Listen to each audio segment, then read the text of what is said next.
Hello everyone, welcome to this video. In this video we shall be discussing about a question from IIT-JAM which appeared in the year 2019. Right? Now this is a numerical answer type question and it is of 1 mark. It says that you have to calculate the volume of the solid bounded by the surfaces. Now this is one surface that is given to you. This is another surface, and by surface we are talking about that in three-dimensional space. So we have these two surfaces and two planes. One is z is equal to 0 and z is equal to 2. So we are to calculate what is the volume of the solid which is bounded by these four surfaces. So here in this case we are to first see what is the solid which is bounded by these three surfaces. So step 1 as always is to visualize. For visualization here I am drawing this three axes.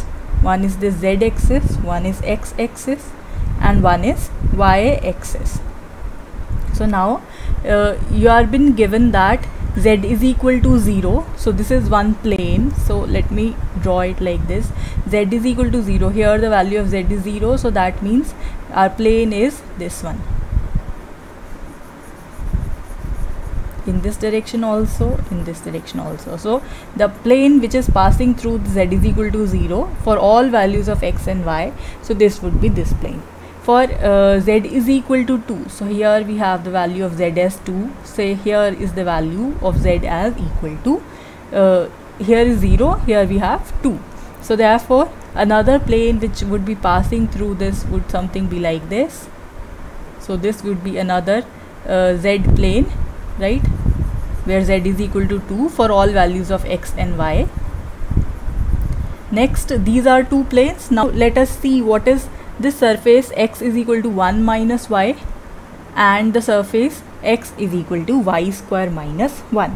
So if you look at this curve, so this is what x is equal to 1 minus y square. So you could rearrange it like this: y square is equal to 1 minus x. So now this is, if you see that in 2D without the z axis, so it would be the left parabola having vertex at, this is the left parabola, or you could also write this to be y square is equal to minus x minus 1, where we have vertex at the point equal to x is equal to 1. So this is a left parabola whose vertex is at the point x is equal to 1. So suppose this is the coordinate 1 here. So let me draw the negative x-axis also. So this would be the negative x-axis, this would be the negative z-axis and this would be the negative y-axis. So accordingly our parabola would be what? Left parabola if we ignore z-axis. So that means if we are talking about only the x and y plane, so that would be just the simple parabola which is passing through this point, right? But now because this is a surface, so that means z would also vary for each of these surfaces. So that means for each value of z we would have something like this, then we would have something like this, and so on. So ultimately you will have a surface in the shape of this parabola.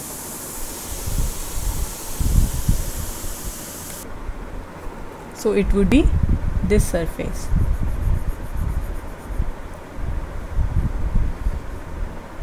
Right. In a similar manner we will have the surface corresponding to this another plane. This is, you can rewrite this as y square is equal to x plus 1. So therefore this would correspond to right parabola if we ignore the z-axis, and similarly it would have vertex at x is equal to minus 1, right? So suppose this point is minus 1, so accordingly our vertex here would be this one. So our parabola, if you ignore the z-axis, would be this one, and if you take for the other values of z as well, So your parabola would something be like this and like this. So your surface would now be a paraboloid. So this is the another surface.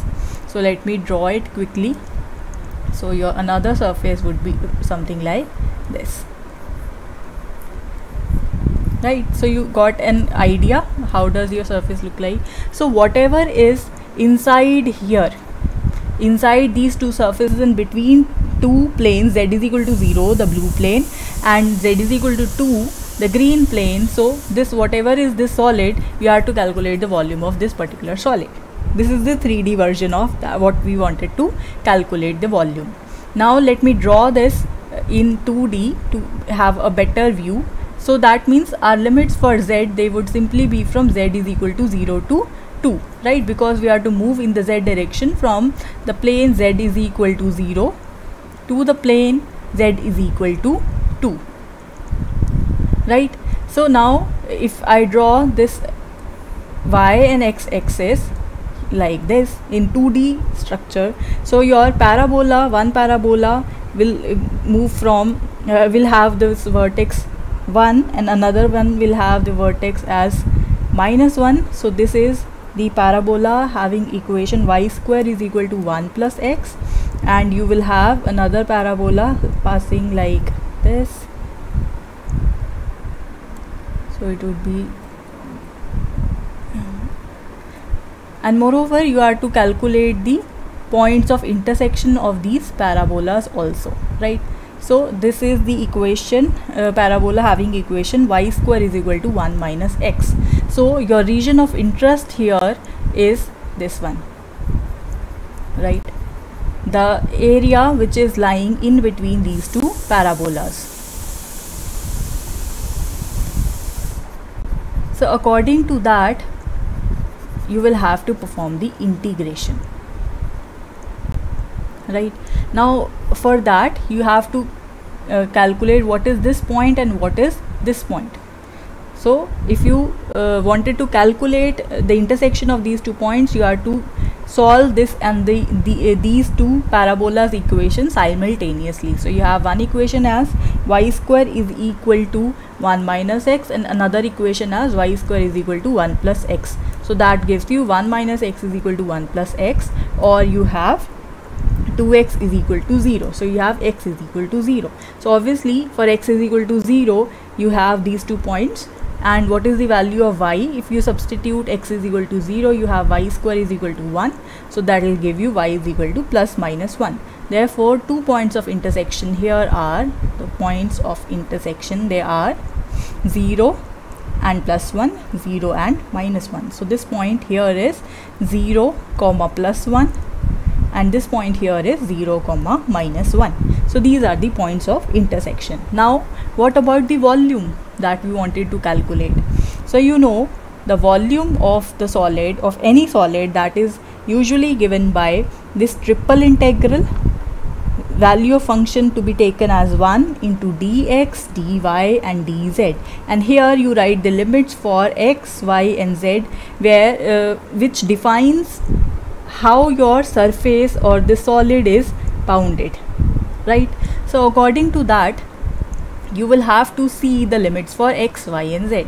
Now you already know, because in z direction you are to take the distance from this plane to this plane, so that means we are to take the limits of z as from moving from 0 to the point 2. So that is clear. Now what about x and y? For x and y, we will look at this 2D version of the figure. So we have to calculate the area of this pink portion. So that means from here we will evaluate what are the limits of x and what are the limits of y.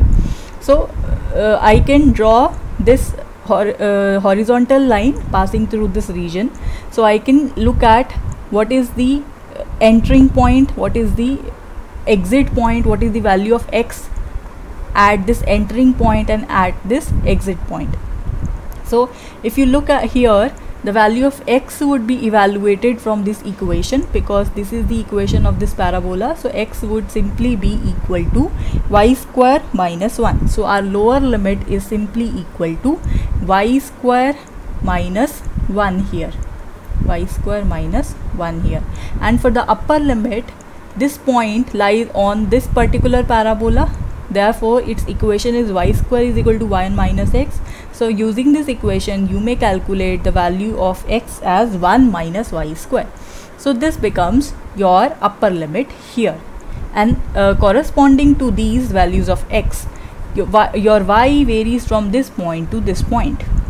So the minimum value of y here is equal to minus 1 and the maximum value of y here is equal to plus 1. So accordingly this becomes equal to minus 1 to plus 1. So these are your limits. Now in this question I have taken this horizontal limit. You may also go for the vertical line, and then you will first write the limits for y and then for x. There is no harm in doing that. You may also proceed with that method. Now you have this expression. The task next is just to solve this particular integration, triple integration, and which is very simple. So let me write down the limits for z and y because they will be as such, and we will be solving first of all this much portion. So that means when you perform this integration, you have x, and the limits of integration, they are from y square minus 1 to 1 minus y square, and dy dz as such.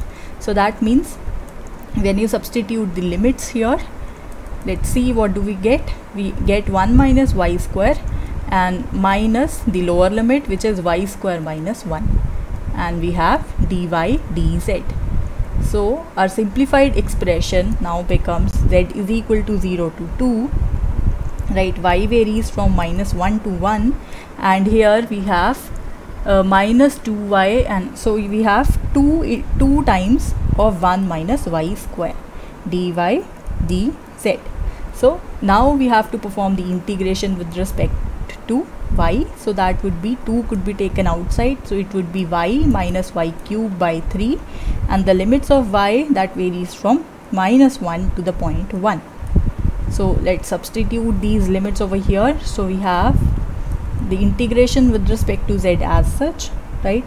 So when you substitute the upper limit of 1, you have 1 minus 1 by 3, and then you substitute the lower limit, you have minus 1 plus 1 by 3, right, into dz. So when you solve this, you have 2 integration z varying from 0 to 2. This would be 1 minus 1 by 3 plus 1 minus 1 by 3 into dz. So when you solve this, you have z varying from 0 to 2. So this is 2 minus 2 by 3. So that means it is 8 by 3. Sorry, 2 minus 2 by 3. So it would be 4 by 3. Yes, 4 by 3 into dz. So that means this would be equal to 8 by 3 and the integration of z. So that would be 8 by 3 into z, the limits of z from 0 to 2. So that means 8 by 3 into 2 minus 0. So your final answer is 16 by 3. So but because we wanted our answer in this numerical digits rounded up to 2 decimal places, so you may divide 16 by 3, so you will get the answer as 5.33. So here the answer to this problem is 5.33. So I hope you understood this question well. Well, that is it for this video. I'll see you in the next one.